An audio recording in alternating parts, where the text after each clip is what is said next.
اعوذ باللہ من الشیطان الرجیم بسم اللہ الرحمن الرحیم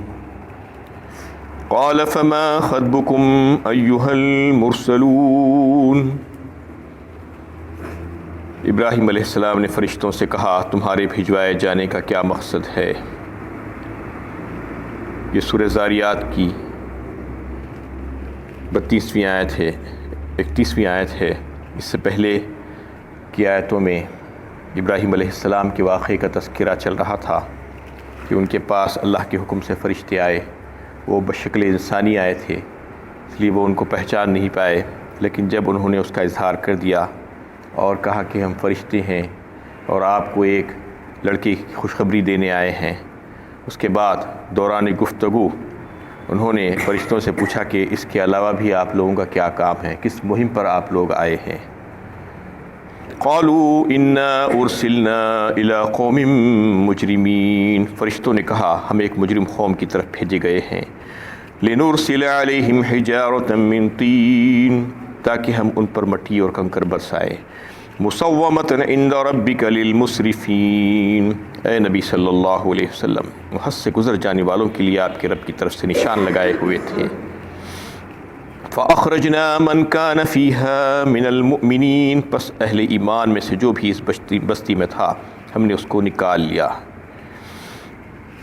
یہاں سے ان کی قوم کے اوپر جو عذاب آنے والا تھا اس کا تذکرہ کیا گیا ہے۔ فرشتوں نے ابراہیم علیہ السلام کو ان کے سوال کے جواب میں یہ بات بتائی کہ ہم ایک مجرم قوم کی طرف بھیجے گئے ہیں، یعنی قوم لوط علیہ السلام ابراہیم علیہ السلام کے بھتیجے تھے، انہیں صدوم کی بستیوں کی طرف پیغمبر بنا کر بھیجا گیا تھا، اور ان کی قوم نے جو بدکاری کر رہی تھی اس میں مبتلا تھی، اس کی وجہ سے اللہ تعالیٰ کا ان کے اوپر عذاب آیا۔ تو یہ فرشتے وہاں پر جانے والے تھے، اس کا تذکرہ انہوں نے ابراہیم علیہ السلام سے کیا کہ ہم ان کے اوپر مٹی کے کنکر برسائیں گے، یعنی پتھر برسائیں گے۔ کیا مطلب یہ نہیں کہ بڑے بڑے پتھر برسائیں گے، بلکہ ایسی جو مٹی کو پکانے کے بعد جو سخت ہو جاتی ہے وہ کنکر برسائے جائیں گے، اور پھر وہ کنکر کیسے ہوں گے؟ مسومۃ عند ربک، یعنی آپ کے رب کی طرف سے نشان زدہ ہوں گے۔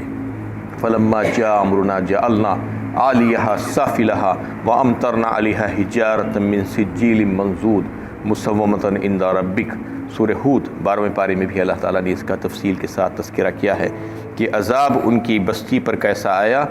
ان کے اوپر یعنی ان کو سب سے پہلے ان کے اوپر پتھر برسائے گئے، اور پھر ان کی بستی کو الٹا دیا گیا، نیچے کا اوپر اور اوپر کا نیچے کر دیا گیا۔ جبرائیل علیہ السلام اللہ کے حکم سے آ کر اپنے ایک بازو سے اس کو اٹھا کر پلٹا دیے،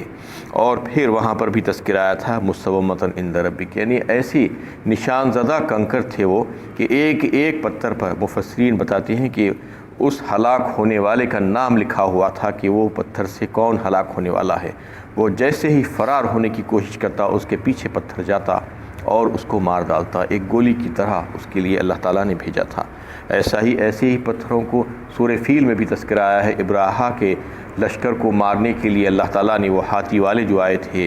انہیں خانہ کعبہ کو اٹھانے کے لیے، تو اس وقت بھی اللہ تعالیٰ نے ایسا ہی بھیجا تھا، غول کے غول پرندوں کے بھیجے تھے، ان کی چونچوں میں ایک ایک کنکر تھا۔ وارسل علیہم طیر نبابیل ترمیہم بحجارۃ من سجیل، کہا وہاں پر ایک لفظ سجیل بھی اسی کو کہتے ہیں، جو مٹی کے پکائے ہوئے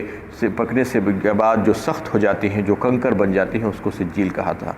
تو یہاں پر بھی جو ہے انہوں نے اس بات کا تذکرہ کیا کہ ہم اس مجرم قوم کی طرف بھیجے گئے ہیں جس کو مارنے کے لیے اللہ تعالیٰ نے وہ پتھر بھیجے ہیں جس پر ان کے نشان لگے ہوئے ہیں، اور پھر وہاں پر کوئی بھی مسلمانوں کا گھر نہیں ہے سوائے ایک گھر کے، اور جو بھی ہے ان کو ہم نے وہاں سے نکال لیا۔ فما وجدنا فیہا غیر بیت من المسلمین، پھر ہم نے اس بستی میں ایک گھر کے سوا مسلمانوں کا کوئی گھر نہ پایا، وہ گھر حضرت لوط علیہ السلام کا گھر تھا۔ وَتَرَكْنَا فِيهَا آیَةً لِّلَّذِينَ يَخَافُونَ الْعَذَابَ الْأَلِيمَ، اور ہم نے اس میں ایک عبرتناک نشانی ان لوگوں کے لیے چھوڑ دی جو دردناک عذاب سے ڈرتے ہوں۔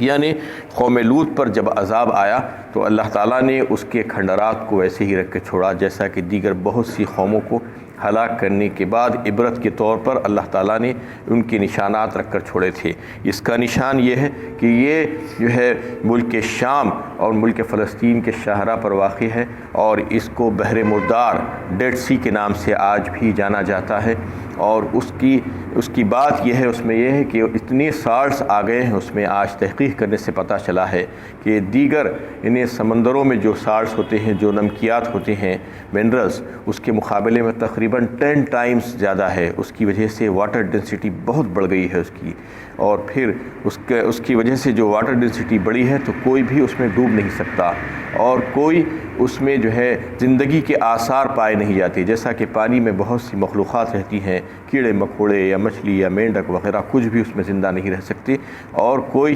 انسان اگر اس میں گر جائے تو اس میں ڈوب نہیں سکتا واٹر ڈینسٹی کی وجہ سے۔ یہ بتایا جاتا ہے کہ یہ وہی مقام تھا جہاں پر اللہ کا عذاب آیا تھا قوم لوط پر، اور اس کو جب پلٹا دیا گیا تو زمین کا نچلا حصہ اوپر اور اوپر کا حصہ نیچے چلے گیا، اور پھر اس کے اوپر جو کنکر برسائے گئے تھے وہ عذاب کی وجہ سے شاید کہ وہ آج ایسی اس حالت میں موجود ہے۔ تو اللہ تعالیٰ اس میں یہی فرما رہے ہیں کہ ہم اس کو ایک نشانی کے طور پر، عبرتناک نشانی کے طور پر لوگوں کے لیے ہم نے اس کو رکھ کر چھوڑ دیا ہے۔ وَفِي مُوسَىٰ إِذْ أَرْسَلْنَاهُ إِلَىٰ فِرْعَوْنَ بِسُلْطَانٍ مُّبِينٍ، اور اسی طرح ہم نے موسیٰ علیہ السلام کے واقعے میں بھی ایک سبق ہے، جبکہ ہم نے موسیٰ کو فرعون کے پاس کھلی دلیل کے ساتھ بھیجا۔ فَتَوَلَّىٰ بِرُكْنِهِ وَقَالَ سَاحِرٌ أَوْ مَجْنُونٌ، تو اس نے اپنی حکومت اور سلطنت کے بلبوتے پر ایمان سے روگردانی کی اور کہا یہ جادوگر ہے یا دیوانہ ہے۔ یعنی موسیٰ علیہ السلام کو قوم فرعون کے پاس بھیجا گیا معجزات دے کر، وہ معجزات دکھلائے، لیکن اس کے باوجود فرعون کا دماغ خراب ہوا تھا، اور وہ یہ سمجھتا تھا کہ میں ہی رب اعلیٰ ہوں، اور وہ کہلوانا پسند کرتا تھا۔ اس نے موسیٰ علیہ السلام کی بات نہیں مانی اور ان کو جادوگر یا دیوانہ کہا۔ فَأَخَذْنَاهُ وَجُنُودَهُ فَنَبَذْنَاهُمْ فِي الْيَمِّ وَهُوَ مُلِيمٌ، بالآخر ہم نے اس کو اور اس کے لشکر کو اپنی گرفت میں لیا اور ان سب کو دریا میں ڈبو دیا، اور وہ تھا ہی ملامت کے قابل۔ اس میں اللہ تعالیٰ بتانا چاہ رہے ہیں کہ اس کی یعنی سرکشی کی وجہ سے اس کو اور اس کی قوم کو اور اس کے سارے لشکر کو ہم نے گرفت میں لے کر سمندر میں ڈبو دیا، اور ان کے مرنے کے بعد کوئی ان کے اوپر انہیں غم کرنے والا نہیں تھا، اس وجہ سے کہ اس کے اتنے خریب و جوار کے جو بھی لوگ تھے، اس کے مخربین اور اس کے دربار کے لوگ اور رشتہ دار، سب کو ہلاک کر دیا گیا۔ اس کے بعد جو لوگ بچے وہ تو باہر کے لوگ تھے، اور وہ تو اس سے تنگ آ چکے تھے، اس لیے سب کے سب ملامت کر رہے تھے کہ مر گیا اور جہاں پاک ہو گیا۔ تو اس طریقے سے اللہ تعالیٰ اس میں بتا رہے ہیں کہ اس کے اوپر ملامت کرنے والے لوگ ہی تھے، یعنی اس کا ظلم اس قدر بڑھ گیا تھا کہ اس کے ڈوب مرنے پر کسی کو بھی افسوس نہیں تھا۔ فما بقت علیہم السماء والارض کہا جاتا ہے، جیسا کہ سورہ دخان میں بات آئی ہے کہ نہ آسمان رویا نہ زمین روئی ایسے شخص کے اوپر، یعنی جو اس قسم کے ظالم ہوتے ہیں، اللہ تعالیٰ جب ان کو مارتے ہیں اور سزا کے طور پر، تو پھر ان کے اوپر کوئی رونے والا، کوئی افسوس کرنے والا نہیں ہوتا ہے۔ وفی عاد اذ ارسلنا علیہم الریح العقیم، اور قوم عاد کے واقعے میں بھی سامان عبرت ہے، جبکہ ہم نے ان پر ایک ایسی ہوا بھیجی جو خیر سے خالی تھی۔ ما تذر من شيء اتت عليه الا جعلته كالرميم، جس چیز پر سے وہ گزری اسے تباہ کی بغیر نہ چھوڑی۔ اور پھر قوم عاد کا تذکرہ اللہ تعالیٰ اس کے بعد فرما رہے ہیں کہ قوم عاد ہود علیہ السلام کو ان کے پاس بھیجا گیا تھا، اور ان کی قوم نے بھی بات نہیں مانی، ان کو ٹھکرایا اور ان کی تکذیب کی، تو اللہ تعالیٰ نے ان کو عذاب میں پکڑا اور ایسا عذاب بھیجا کہ اس کا تذکرہ مختلف صورتوں میں آ رہا ہے۔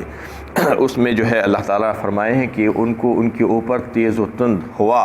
اور آندھی ایسی بھیجی، انہیں 7 رات اور 8 دنوں تک وہ چلتی رہی۔ اس کے وجہ سے ان کا حال یہ ہو گیا کہ وہ ایسے ہو گئے کہ کھجور کے کھوکھلے تنے، ان کا حال اللہ تعالیٰ بیان فرما رہے ہیں کہ وہ انہیں ہڈی جیسے جو ہے وہ ہو جاتی ہے، اس کو اس طریقے سے اللہ تعالیٰ نے اس کو تباہ و برباد کر دیا اس قوم کو۔ الا جعلته كالرميم وفي ثمود اذ قيل لهم تمتعوا حتى حين، اور سمود کے واقعے میں بھی عبرت ہے، جب انہوں نے توبہ و ایمان کی راہ اختیار نہیں کی تو اس وقت ان سے کہا گیا کہ ایک مقررہ وقت تک دنیا کے فائدے اٹھا لو جس کے بعد تم پر عذاب آ کر رہے گا۔ قوم سمود کا تذکرہ بھی فرما رہے ہیں اللہ تعالیٰ، جہاں پر صالح علیہ السلام کو پیغمبر بنا کر بھیجا گیا تھا، اور جب قوم نے مطالبہ کیا کہ ایک فرمائشی معجزہ، ایک اونٹنی کو پتھر کی چٹان سے نکال کر دکھا دو، وہ بھی حاملہ ہونی چاہیے، تو اللہ تعالیٰ نے ان کے معجزہ جو فرمائش کی تھی اس کو پورا کیا، لیکن اس کے باوجود بھی قوم ایمان نہیں لائی اور اس اونٹنی کو نقصان پہنچایا۔ تو ان کو وقت مقررہ لگا دیا گیا، ان کے ساتھ بتا دیا گیا کہ 3 دن کی مہلت ہے تمہارے لیے، اس کے بعد تم جو ہے ختم ہو جاؤ گے، اس وقت تک تم کھا لو اور پی لو۔ فَعَتُوا عَنْ أَمْرِ رَبِّهِمْ فَأَخَذَتْهُمُ الصَّاعِقَةُ وَهُمْ يَنْظُرُونَ، اس تنبیہ کے باوجود وہ اپنے رب کے حکم سے سرتابی کرتے رہے، چنانچہ ایک کڑاکے کی آواز نے انہیں آ لیا اور وہ دیکھتے ہی رہ گئے۔ فَمَا اسْتَطَاعُوا مِنْ قِيَامٍ وَمَا كَانُوا مُنْتَصِرِينَ، پھر وہ نہ اٹھنے کی طاقت رکھتے تھے اور نہ ہی اپنی آپ مدد کر سکتے تھے۔ وَقَوْمَ نُوحٍ مِّن قَبْلُ إِنَّهُمْ كَانُوا قَوْمًا فَاسِقِينَ، اور اس سے قبل نوح علیہ السلام کی قوم کی بھی ہلاک کیا گیا تھا، کیونکہ وہ فاسق قوم تھی۔ نوح علیہ السلام سب سے پہلے پیغمبر تھے، یہ لوگوں سے پہلے تشریف لائے تھے آپ، اور اللہ تعالیٰ نے ان کو بڑی لمبی عمر عطا فرمائی تھی، 950 برس تک انہوں نے تبلیغ کی۔ اس کے بعد بھی قوم میں سے چند لوگوں کے سوا کوئی لوگ ایمان نہیں لائے، ان کو پکڑ کر ہلاک کیا گیا، کیونکہ وہ فاسق تھے اور کافر تھے زیادہ تر اس میں سے۔ وَالسَّمَاءَ بَنَيْنَاهَا بِأَيْدٍ وَإِنَّا لَمُوسِعُونَ، اور ہم نے آسمان کو اپنی قدرت سے بنایا اور ہم بڑی قدرت والے ہیں۔ اس میں اللہ تعالیٰ فرما رہے ہیں قدرت کی جو نشانیاں دکھا کر لوگوں کو آخرت کی یقین دلانے کے لیے اور توحید کی دعوت، دونوں چیزیں اس میں ہیں کہ آسمان کی طرف دیکھو کہ ہم نے آسمان کو کیسے بنایا، اور اس کو ہم نے کسی کی مدد سے نہیں بنایا بلکہ اپنے آپ قدرت سے اس کو ہم نے بنایا ہے۔ اور اس میں جو ہے موسعون کا جو لفظ آیا ہے اس کا ایک مطلب تو یہ ہے کہ ہم اس پر مقدرت رکھتے ہیں، یعنی ہم سے جو ہے وہ قدرت سے خالی نہیں ہے، بلکہ ہم اپنے آپ اپنی قوت اور طاقت اور مقدرت کے ذریعے سے اس کو جو ہے اس کی تخلیق فرمائی ہے۔ اور ایک دوسرا لفظ اس کا جو موسعون کا جو معنی ہے وہ یہ ہے کہ اس کو توسیع کرنا، یعنی آسمانوں کی اور کائنات کی توسیع ہم برابر کیے جا رہے ہیں۔ اس کا مطلب یہ ہے کہ اس کو ہم نے جو تخلیق فرمائی ہے، یہ ساری کائنات کو ایک دفعہ تخلیق فرما کر خاموش نہیں بیٹھ گئے ہیں، بلکہ اس کو جو ہے مزید اس کی توسیع کیے جا رہے ہیں۔ جو ایکسپینشن آف یونیورس کی جو تھیوری ہے، جو آج پروف ہو گئی ہے، جس کو ثابت کیا گیا ہے کہ یونیورس جو ہے، جو کائنات جو ہے وہ ایسے ہی رکھ دی نہیں گئی ہے، بلکہ مزید اس میں توسیع ہوتے جا رہی ہے، مسلسل اسٹارز کا اضافہ ہوتا جا رہا ہے۔ جب وہ لوگ تحقیق کر رہے ہیں ان کو ایک نیا اسٹار نظر آتا ہے، تو اللہ تعالیٰ اس میں جو بات بتائے ہیں اس کی توثیق ہوتی ہے کہ واقعی میں جو ہے اللہ تعالیٰ نے یہ کائنات، اتنی بڑی کائنات بنائی ہے، اس کے باوجود اس کی توسیع بھی چل رہی ہے، مسلسل چلتی جا رہی ہے۔ اس کا معنی ایک یہ بھی ہے لموسعون کا، کہ ہم اس کی توسیع مسلسل کیے جا رہے ہیں اور اس کے کرشمے ہم جو ہے دنیا والوں کو دکھاتے جا رہے ہیں۔ وَالْأَرْضَ فَرَشْنَاهَا فَنِعْمَ الْمَاهِدُونَ، اور ہم نے زمین کو فرش کے طور پر بچھایا اور ہم کیا خوب ہموار کرنے والے ہیں، یعنی زمین کو ہم نے قابل رہائش بنایا اور اس کو تمہارا بستر بنایا، تم اس پر چل پھر رہے ہو، اس پر رہ سک رہے ہو، اس کو رہنے کے قابل ہم نے بنا دیا۔ وآخر دعوانا ان الحمد للہ رب العالمین۔